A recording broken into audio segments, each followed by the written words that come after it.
আসুক ঢুলে ঢাহা দে ইস দাদা কি তো কি মনে হয় তেল দিব? তলে তো উঠি না তো টটম পবি ধাক্কা কে?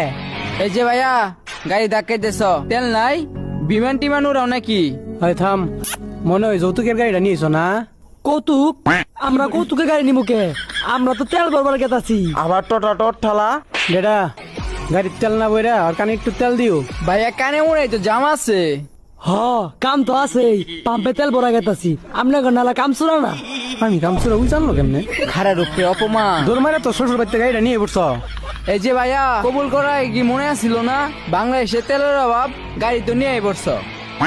বিয়ার বয়স পার হয়ে গেল গা, তাও বিয়া করলাম না। যৌতুকে গাড়ি হাতে দেখা বুঝছ? এই যে ভাইয়া রে যৌতুকে সাইকেল ছিল, ভাইয়া নেয় নাই। তোর কিন্তু ঘুষি মেরে কুত্তা রাই দিম। দাদা আনে গলে মুলগি আনেরা মুখ দিয়া দাবো গলি না পুকটি দাবো গলি আঙ্গ ঠমই নাই দাদা হলো পাম্পে দামু তেল বলমু তুই আর টট উড়বি না পাম্পে দেওয়ার পরে তেল পাবি না ধাক্কা দে দিতাছি গাড়িটা কটকটির কাছে